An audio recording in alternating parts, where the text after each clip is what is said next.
Paz do Senhor Jesus, irmãos. Antes de começar a ministrar, queria dar um testemunho que aconteceu na vida da minha irmã, né? Como todos sabem, em 2014, minha mãe faleceu de câncer com 50... Pode assentar, desculpa. Ela faleceu de câncer e chegou a hora, né? Aos 59 anos, Jesus achou de levar, ela era dele. E minha irmã surgiu, eu comentei com o pastor Marcos, né? Com a pastora, não me recordo se mais com alguém, foi com poucas pessoas. Que ela foi diagnosticada com um tumor também, né? Com 43 anos. E devido ao histórico da minha família, da minha mãe, né? O homem já condenou.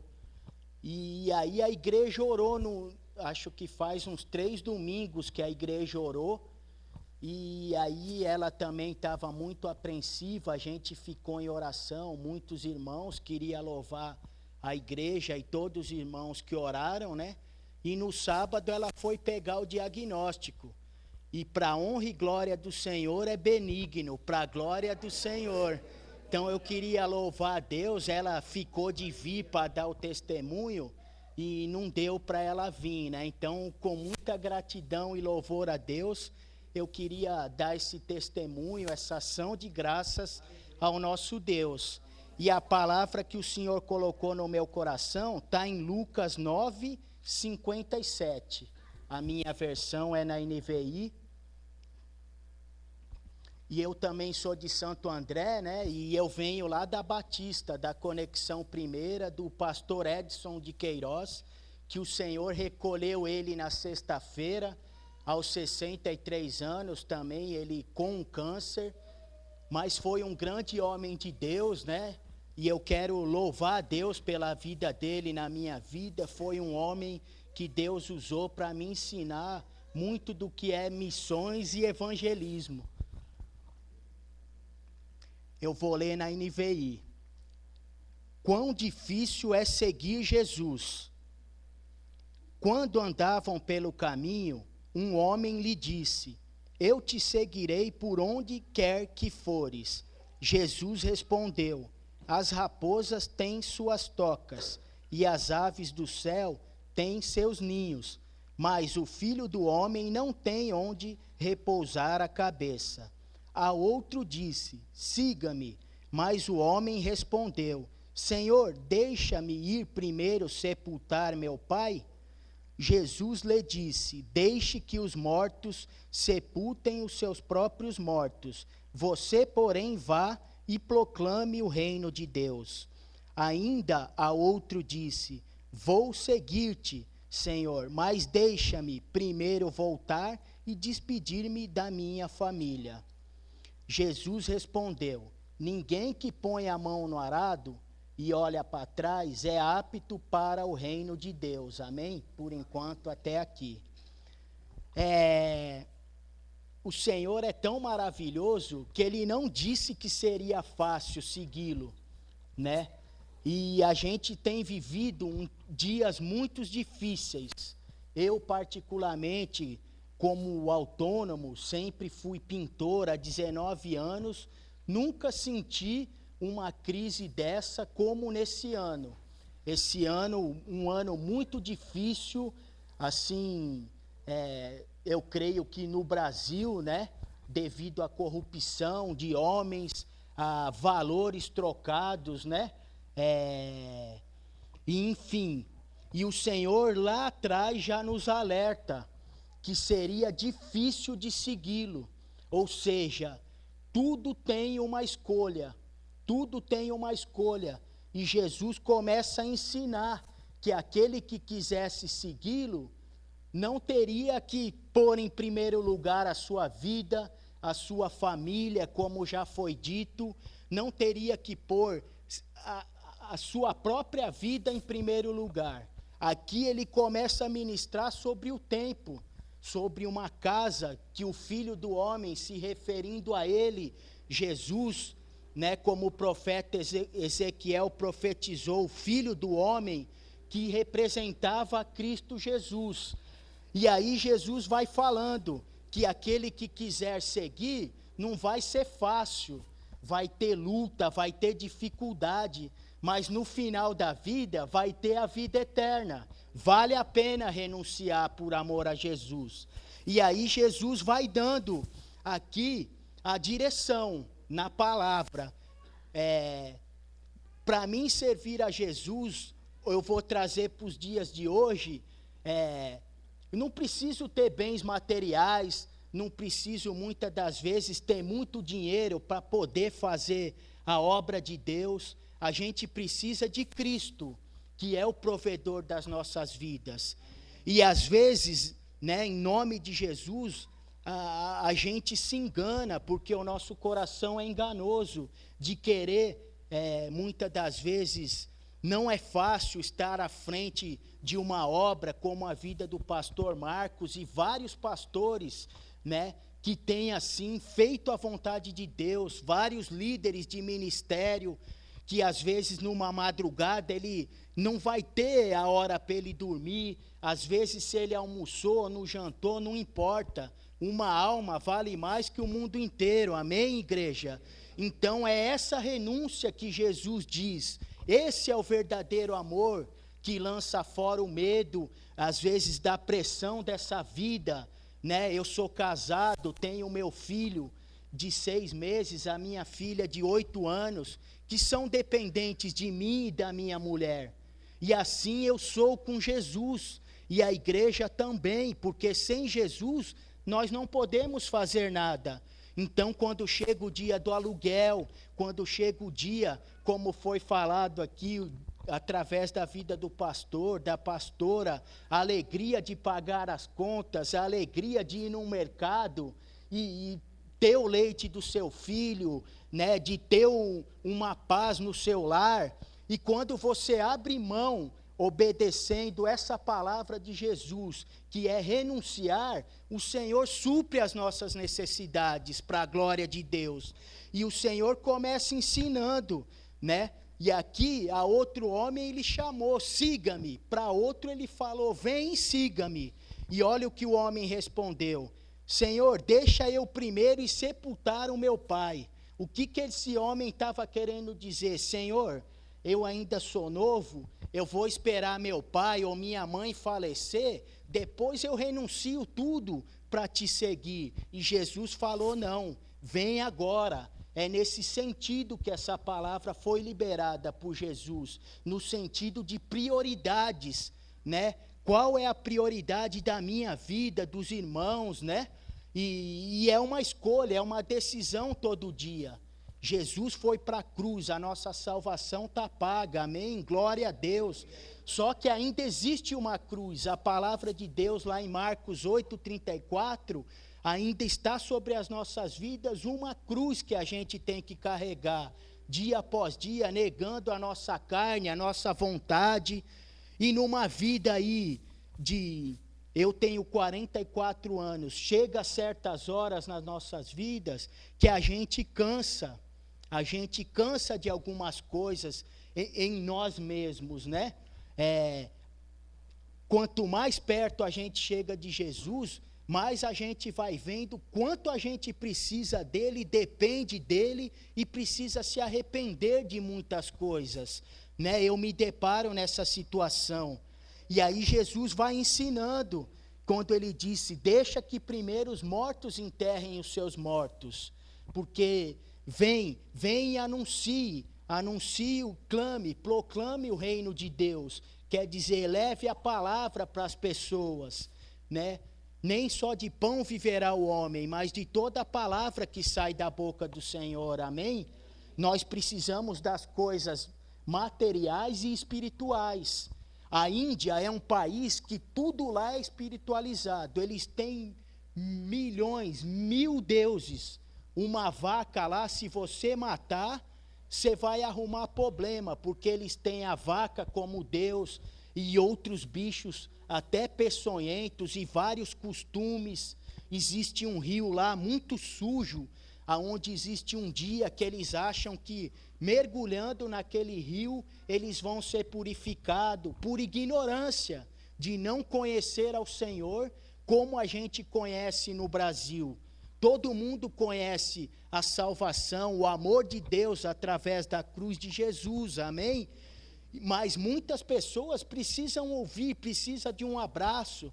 Então, às vezes a gente, como a Índia, espiritualiza muitas coisas que são carnais.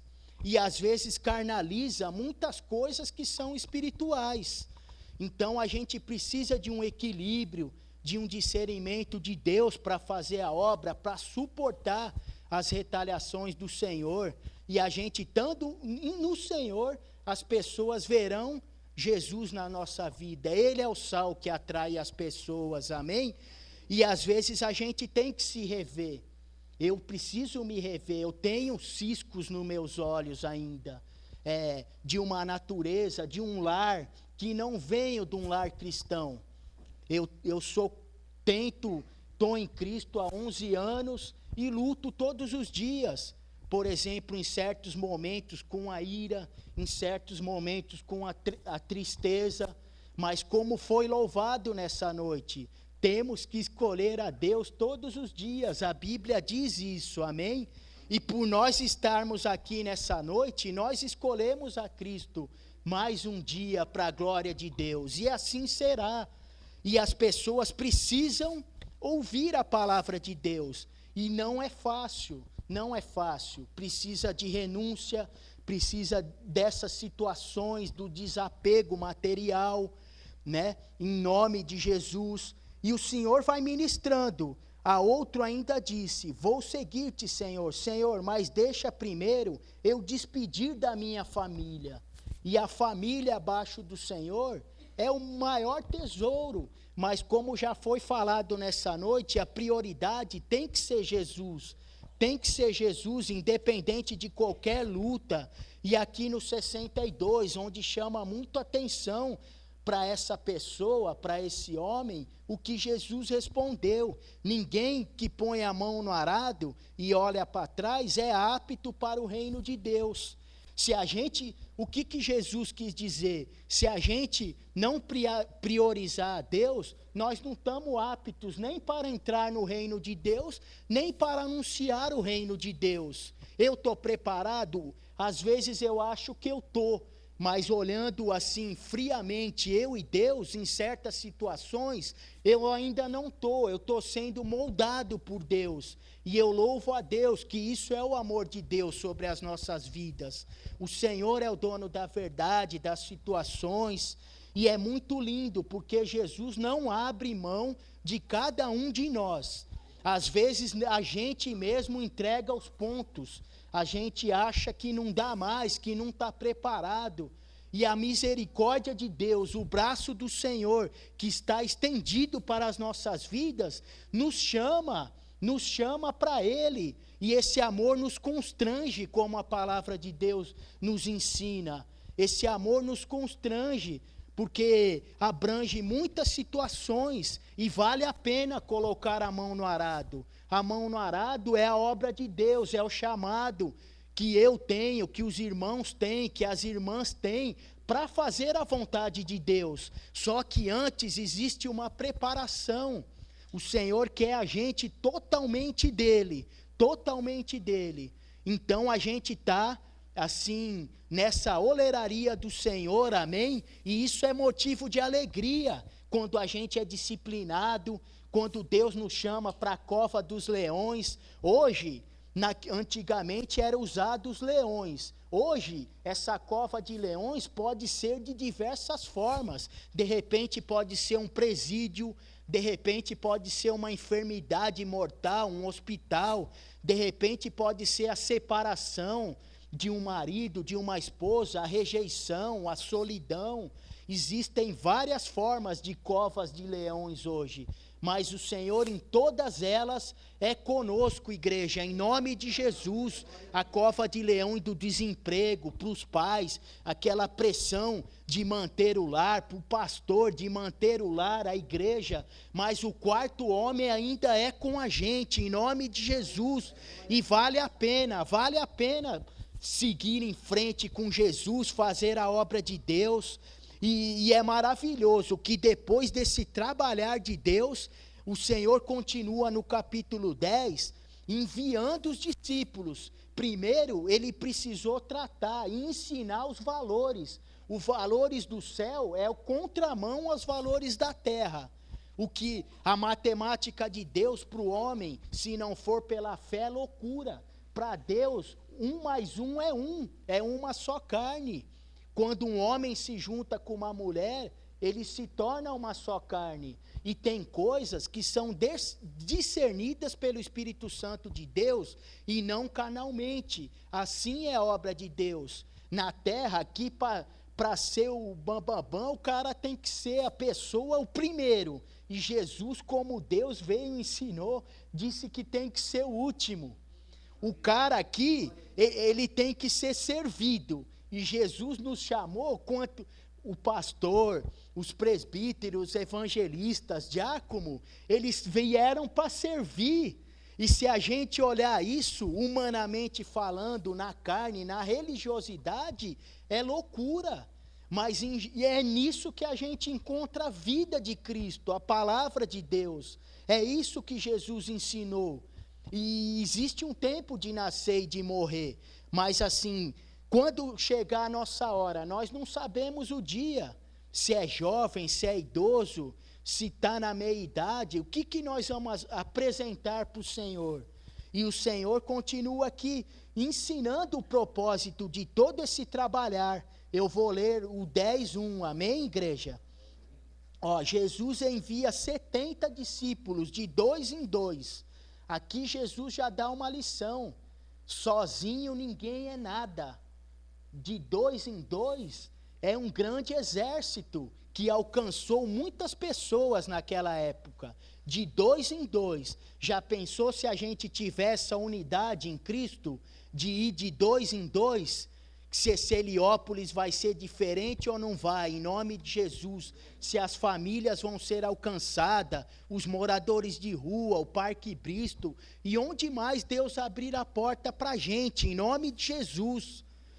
Depois disso, o Senhor designou outros 70 e enviou 2 a 2 adiante dele, e todas as cidades e lugares para onde ele estava prestes a ir. Ele lhes disse: a colheita é grande, mas os trabalhadores são poucos. Portanto, peçam ao Senhor da colheita que mandem trabalhadores para a sua colheita. Vão, eu estou enviando como cordeiros entre lobos. Não levem bolsa, nem saco de viagem, nem sandália, e não saúdem ninguém pelo caminho. Uma pausa.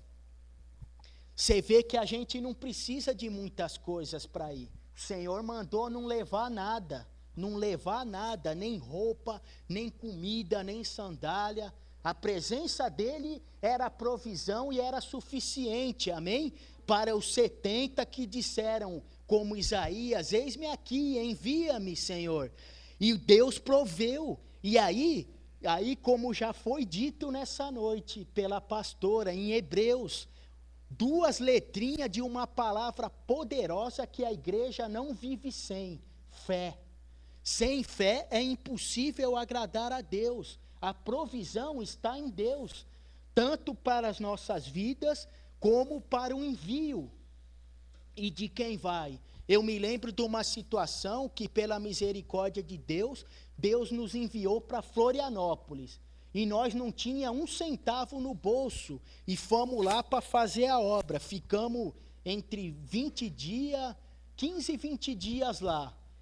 E ficamos no período do Natal e do Ano Novo. E a gente ficou, Deus deu uma kitnet lá, e a gente ficou. A doutora Virgínia aceitou Jesus para a glória de Deus, e ela falou: vocês podem ficar aqui. Nós estávamos em 2, a grande comissão. E nós não tínhamos o que comer. Aquele dia me marcou. Os mercados estavam fechados e a gente não tinha o dinheiro. Eu estava com o dinheiro da passagem de volta. Mas naquele primeiro amor, a fé é diferente. A gente não pode perder o primeiro amor. A luta da igreja, de cada um de nós, é manter a chama dessa palavra viva no nosso coração, amém? E não tinha nada. O irmão Roberto falou: Selby, vamos orar. Nós não oramos pedindo dinheiro, roupa, riqueza, nós oramos pedindo comida. E aos olhos humanos era impossível, não conhecia ninguém. Irmãos, nós começamos a orar. Essa palavra é viva pela misericórdia de Deus. Quando a gente acabou de orar e falamos amém, bateram na porta daquela kitnet. E era um irmão que falou: ó, minha esposa estava fazendo comida e Deus tocou no coração dela para trazer essa panela de feijão e de arroz e de carne. Deu para a gente comer 3 dias, para a glória de Deus. Aquilo me marcou minha vida, de quanto Deus supre as nossas necessidades. Só que a gente se esquece fácil das coisas. Na primeira dificuldade seguinte, a gente murmura, a gente reclama, a gente se esquece do que Deus já fez na nossa vida. Nesses dias mesmo, amor, não tem nada no armário, o que a gente vai fazer? Olha o homem de pouca fé diante do que Deus já fez na minha vida, na vida da minha esposa. E ela, cheia de fé, falou: amor, Deus proverá. Irmãos, foi sobrenatural, de pessoas diferentes, da igreja, de fora, de outros lugares. Chegou leite, chegou fralda, chegou comida de novo. Deus é maravilhoso. Deus é maravilhoso. Então eu entendo hoje que eu tenho muito que aprender. Tenho muito que aprender com Deus, tenho muito que renunciar, só que eu escolho Deus. Amém? A gente escolhe Deus, independente de qualquer dificuldade, Deus proverá. Em nome de Jesus, para todos os irmãos que estão aqui, que vieram buscar resposta, Deus é o caminho, Jesus é a solução, e fazer a vontade dEle é o melhor para as nossas vidas. E eu estava meditando no que Abacuque orou. Mesmo que a figueira não floresça, que a vide não dê os seus frutos, eu vou te adorar, eu vou te servir. Essa palavra, ela é linda, só que para ser vivida, olha a dimensão da profundidade dela. Será que na hora que a figueira, eu me fiz essa pergunta e pedi perdão para o Senhor. Será que se a videira, a vide não deu seus frutos, eu vou continuar amando a Deus, amando ao próximo? Esse só vai continuar quem estiver cheio do Espírito Santo, quem adorar a Deus de verdade, em espírito e em verdade. Então isso para a gente é motivo de alegria, porque lá no céu vai ser peso de glória, amém? Para a glória do Senhor. E isso é maravilhoso. Isso é maravilhoso. E aí o Senhor continua: quando entrarem numa casa, digam primeiro: a paz está nessa casa. Se houver ali um homem de paz, a paz de vocês repousará sobre ele, senão ela voltará para vocês. Irmãos, isso é coisa linda, independente da dificuldade que a gente passa, a gente poder levar a paz de Cristo num lar, numa casa, numa cidade, ser chamado por Deus para isso, é algo maravilhoso, não é, igreja? Para a glória de Deus, você chegar num lar destruído, cheio de problema, e lá ser um agente do Senhor, um pequeno Cristo, de levar a paz do Senhor, isso é maravilhoso. E essa palavra vai de encontro lá, Isaías 55, 6, se eu não me recordo, que fala que a palavra do Senhor não volta vazia. É nesse sentido, se você liberar a paz, a pessoa não aceitar, ela volta para você, ou as bênçãos, ou a exortação. Isso é bênção para a nossa vida, em nome de Jesus. Se isso acontecer, fiquem naquela casa, comam e bebam. Não precisa levar. A família de Deus na face da terra está espalhada. Onde a gente ir, vai ter um remanescente, e Deus vai nos enviar naquela casa, como foi em Santa Catarina. como se fosse no Japão, aonde fosse, nos confins da terra, ia comer e beber. Você vê como a palavra do Senhor é maravilhosa e digna de confiança? E o Senhor fala, ó, pois o trabalhador merece o seu salário. Não fiquem mudando de casa em casa. Quando entrarem numa cidade e forem bem recebidos, comam o que for posto diante de vocês. Literalmente para comer, é farto. O que for posto é bênção do Senhor. E isso é motivo de alegria, é o sustento do próprio Deus. Isso falando em missões, em evangelismo, libertação do medo, da insegurança, né? De provisão de Deus em nome de Jesus. Quando entrarem numa cidade, forem bem recebidos, comam o que for posto diante de vocês. Olha agora o poder de Deus sobre a vida da igreja. Curem os doentes que ali houver e digam-lhes: o reino de Deus está próximo de vocês. Como embaixadores de Cristo, como Paulo fala nas cartas, para a glória de Deus, trazer a paz, trazer a cura. Nas cidades, nos lares aonde Deus nos enviar. Mas quando entrarem numa cidade e não forem bem recebidos, saiam pelas suas ruas e digam: até o pó da sua cidade que se apegou aos vossos pés, sacudimos contra vocês. Fiquem certos disso, o reino de Deus está próximo. Aleluia! O reino de Deus está próximo. Ele está tão próximo que a gente não consegue imaginar essa dimensão de tão próximo que está a vinda de Jesus. Toda essa tribulação, todos esses sinais é o alerta da vinda de Jesus. E quando ele vier, a gente vai estar na presença de Deus, pela graça de Deus, e seremos arrebatados.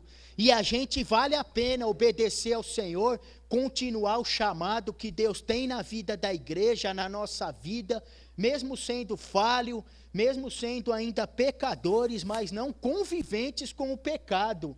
Vamos matar nossa carne, obedecer ao Senhor e ir de 2 em 2, em nome de Jesus, num lar, numa casa, numa rua, no trabalho, numa outra cidade, aonde Deus nos enviar, em nome de Jesus Cristo, vale a pena. Esse é o galardão no céu, é vidas, é alma, né? Uma alma vale mais que o mundo inteiro. E isso é prova de amor a Deus, que o Senhor fala que não será fácil. Isso é matar a nossa carne, isso é obedecer a Deus por amor, e isso é maravilhoso, E aqui quando o Senhor fala, sacode o pó da sua sandália e vai para outra, é que a gente não deve se preocupar com os resultados. Se vão dar ouvido, não vão, como os profetas no passado, é ir e fazer a vontade de Deus, levar a mensagem que o reino de Deus está próximo, que o reino de Deus é chegado, levar a paz, levar a cura, levar a libertação, no nome do Senhor Jesus. É para isso que nós somos chamados, é para isso que nós fomos escolhidos, é para isso que nós recebemos de Deus, mediante a graça, dons e talentos, para estar numa igreja, fortalecer os ministérios, e como a gente foi alcançado, Deus também, através da nossa igreja, das nossas vidas, alcançar as pessoas, ser resposta do amor de Deus na vida das pessoas, em nome de Jesus. Então foi essa palavra que o Senhor colocou no meu coração, né, reforçando tudo que foi dito pelo Espírito Santo, que é fé, que é perseverança, que é glorificar a Deus na fartura ou não, como lá em Filipenses 4,13, Paulo fala, tudo posso naquele que me fortalece, que é num sentido de que Paulo aprendeu a ter o equilíbrio. Paulo aprendeu, ele teve época que ele tinha dinheiro, tinha de tudo, teve outra que ele não tinha nada, mal um pão. Teve época que ele tinha saúde, na outra ele tinha uma enfermidade. Não se pode afirmar, mas na visão, né, pastor? que ele perdeu um pouco da visão. E em tudo ele glorificou a Deus e entendeu que Deus é soberano e que foi permissão de Deus para o crescimento dele lá na frente, porque ele já era escolhido, mesmo quando ele perseguia os cristãos, como apóstolos dos gentios, ou seja, dos não-judeus, dos não-israelitas. E tenho certeza que Paulo foi para Roma, como ele relata, sabendo que lá o sangue dele ia ser derramado, mas ele entendeu essa mensagem de Cristo, que a vida dele aqui era passageira, mas lá era eterna, e ele não negou a Cristo, ele entendeu essa palavra, que ele não ia ter onde reclinar a cabeça, às vezes ele não ia ter jantado, almoçado, às vezes ele não ia andar com roupa de marca, às vezes ele não ia comer nos melhores restaurantes, mas ele adorou a Deus, porque lá no céu ele ia estar na mesa, no banquete celestial com Jesus, como a gente também, em nome de Jesus. Então eu queria glorificar a Deus, agradecer a Deus, à igreja, ao pastor por essa rica oportunidade, e que as palmas glorifiquem e adorem o nosso Senhor Jesus Cristo.